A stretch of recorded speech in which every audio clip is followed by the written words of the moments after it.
दोस्तों इस वक्त एक बड़ी खबर आपको देने जा रहे हैं। बड़ी खबर यह है कि यमनी फ़ौज की जो ज़राए से खबर आ रही है वो ये बता रही है कि यमनी फ़ौज फैसला कुन अस्करी हिकमत अमली इस्तेमाल करने की तैयारी कर रही है। किसके खिलाफ? सबसे बड़ा सवाल ये है। ये इसी मामले से जुड़ी बड़ी खबर है जो इस वक्त अभी मिडल ईस्ट में पूरा टेंशन बना हुआ है और अमेरिका बनाम ईरान जो हालात बने हुए हैं। अगर इस बार जंग छिड़ती है तो ये मार्का ताकत के तवाज़ुन को मुकम्मल तौर पर बदल देगा, जिसमें चौंका देने वाले और खौफनाक ऑप्शंस शामिल होंगे। ये यमनी ज़राए से यानी यमन के ज़राए से खबर सामने आ रही है और एक दो टूक इंतबा इसमें दिया गया है। यमन की जानिब से सख्त और गैर मुतवक्का सरप्राइज़ आने वाले हैं। ये सरप्राइज़र होंगे। आपको याद है ना कि यमनी फ़ौज ने किस तरह से बहर अहमर यानी रेड सी में अपनी ताकत का एहसास कराया था। और इसी से जुड़े एक और अहम खबर आपको देने जा रहे हैं। वो खबर ये है कि ईरान पर हमले के खिलाफ साबिक बरतानवी बहरी कमांडर ने वार्निंग दी है। जी हाँ, ये बरतानवी बहरी कमांडर है यानी नेवल, और ये बहरी कमांडर है, इंडियन नेवी के कमांडर हैं। इनकी वार्निंग है ईरान पर हमले के खिलाफ। उनका कहना है कि ईरान पर अगर हमला किया गया तो ये किसी भी सूरत में जो अटैकर हैं जानी अमेरिका, उसके लिए बिल्कुल ये सूदमंद साबित नहीं होगा। ये एक बहुत बड़ा जो इसमें डेवलपमेंट है। बहर अहमर का तजुर्बा अभी जहनों में ताज़ा है लोगों की। आपको याद, बहर अहमर मतलब रेड सी। आपको याद होगा कि रेड सी पर किस तरह से लगातार जब यमन के हौसी बागियों ने, यहाँ तो मामला तो सिर्फ ये था कि यमन के जो हौसी फाइटर्स हैं उन्होंने इसराइल को टारगेट किया था, लेकिन अभी खबर ये आ रही है कि यमनी जो फ़ौज है वो भी और यमन के हौसी फाइटर्स, इन्होंने खुली वार्निंग दी है कि अगर ईरान पर हमला होता है तो उसके पास कोई ऑप्शन नहीं बचेगा सिवाय ये कि पूरी तरह से वो इस जंग में कूद जाए और वो अमेरिकी मफादात को लगातार निशाना बनाएगा। आप देख चुके हैं किस तरह से हौसी फाइटर्स ने निशाना बनाया इससे पहले भी रेड सी पर। हालात यहाँ तक पैदा हो गए थे कि अमेरिका को यमनियों से यानी कि हौसी फाइटर्स से सीज़ फायर करना पड़ी थी, बातचीत करना पड़ी थी, और बातचीत करके सीज़ फायर करने के बाद उसे एक तरह से मनाने की कोशिश की गई थी, मनाने की पहल की गई थी, क्योंकि उससे पहले जितने भी उस रेड सी से बड़े बड़े जो कार्गो शिप्स गुजर रहे थे उसे यमनी ने और हौसियों ने निशाना बनाया था और इसमें काफ़ी बड़ा नुकसान हुआ था इसराइल का। उसी तरह से ये जो खबर अभी आपको बता रहे हैं कि इस बार न सिर्फ ये कि यमनी बल्कि इसके साथ ही जो लेबनान से हिज़्बुल्लाह, इराक़ के भी कई ऐसे फाइटर ग्रुप्स हैं जिन्होंने सीधे तौर पर कहा है कि अगर मिड ईस्ट में अगर किसी भी तरह से अमेरिका ने ईरान पर हमले की कोशिश की या हमले का आगाज़ हुआ तो फिर वो तमाम तंजीमें जो है, वो तमाम संगठन हैं, वो बिना ये बात मतलब जहन में रखे कि वो किसके साथ हैं, किसके साथ हैं, उनका सीधा हमला ये होगा कि जो अटैकर कंट्री यानी अमेरिका, उसके ख़िलाफ़ उनकी हर कोशिश होगी। और उस पर ये बात साबित आ जाना, जो मैंने आपको पहले बताया कि बरतानिया के साबिक जो नेवी के कमांडर रह चुके हैं वो इस पर ख़ास तौर से इंतबाह दे रहे हैं, वार्निंग दे रहे हैं कि अगर रेड सी में यानी वार्निंग इस तरह से बहर अहमर में किसी भी तरह का कोई अटैक किया गया तो ये जो है ईरान के ख़िलाफ़ ये जो हमला है वो दुनिया को काफ़ी महंगा पड़ सकता है। मैं उसकी पूरी तफसील आपको बताऊँगा।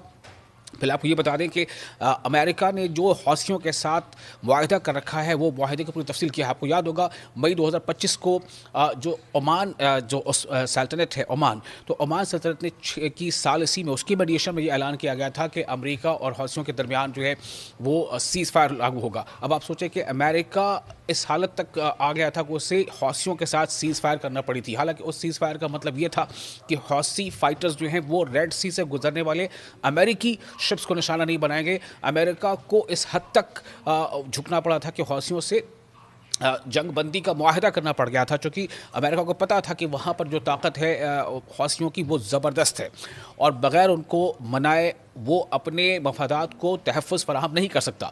यही वजह है। अब आप सोचें कि उसी हौसी फाइटर्स ग्रुप्स ने और यमनी फ़ौज ने बाज़ाब्ता यह कह दिया है कि अगर हमला होता है ईरान पर तो वो हर तरह से इसका सामना करेंगे, यानी कहीं ना कहीं वो ईरान के हक़ में अपनी आवाज़ बुलंद कर रहे हैं।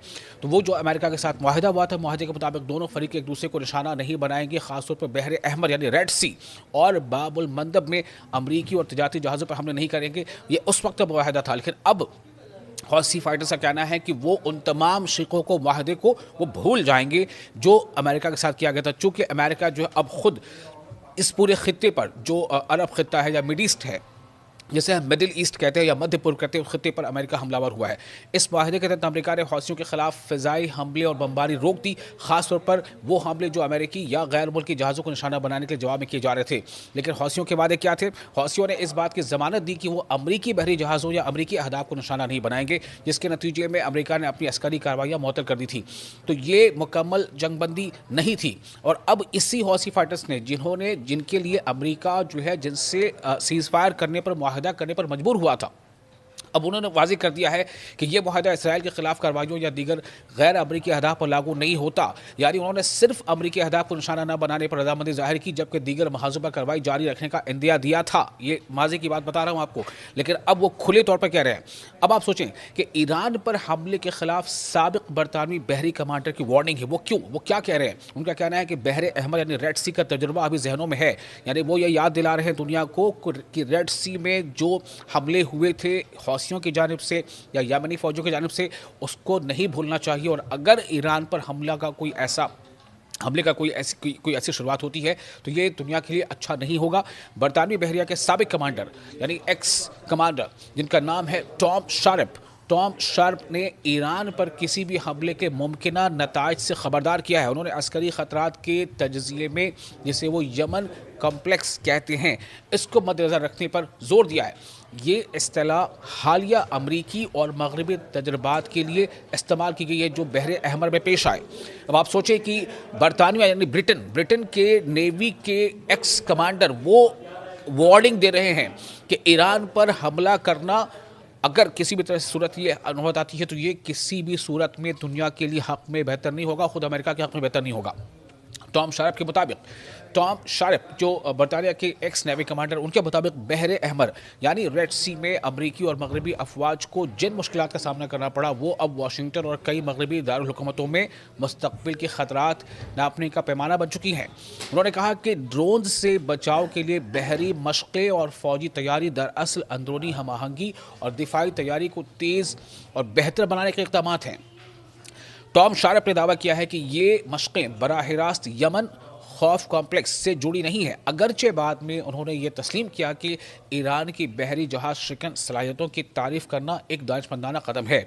वापस सोचें, ईरान की तारीफ़ की जा रही है, कौन तारीफ़ कर रहा है? ये बरतानिया के एक्स कमांडर हैं, नेवी कमांडर, वो ये कह रहे हैं कि जो ईरान की सलाहियत है जिसमें वो बहरी जहाज़ शिकन यानी बहरी जहाज़ों को निशाना बना सकता है, उसे डिस्ट्रॉय कर सकता है, ये ताकत ईरान के पास ज़बरदस्त है और इसको बलहूज़ नज़र रखना चाहिए।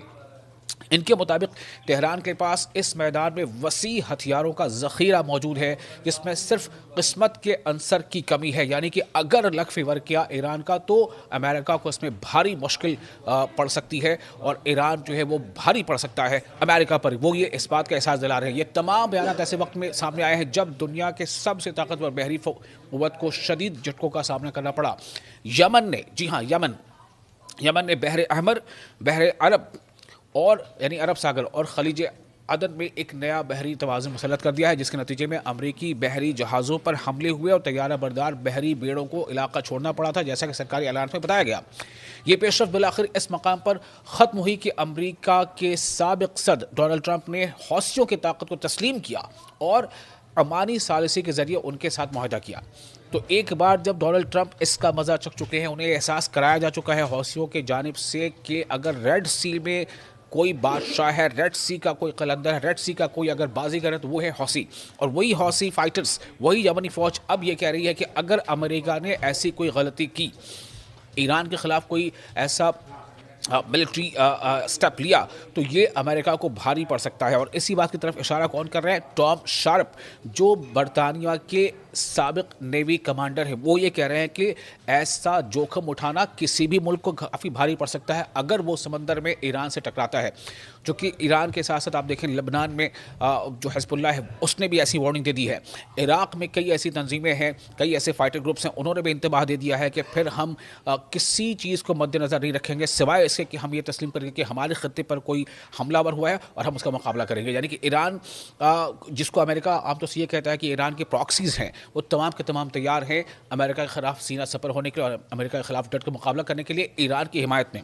और जैसा मैंने आपको पहले बताया, किसी भी खबर ये काफ़ी अहम है कि अब जो सऊदी अरब की तरफ से जो सिग्नल्स आ रहे हैं, जो वहाँ से इशारे आ रहे हैं, वो यही हैं कि सऊदी अरब किसी भी सूरत में अपने मिलिट्री बेसिस को या अपने एयर स्पेस को ईरान के ख़िलाफ़ इस्तेमाल करने की इजाज़त नहीं देगा। तो ये तमाम ऐसी ताकतें, इससे ये लग रहा है कि अब जो मिड ईस्ट की जो प्रोबेबिलिटीज़ थी अमेरिका के फेवर में, वो कहीं न कहीं उसके दरवाजे अब बंद होते जा रहे हैं और ये हौसियों का अब नया ऐलान ये भारी पड़ सकता है।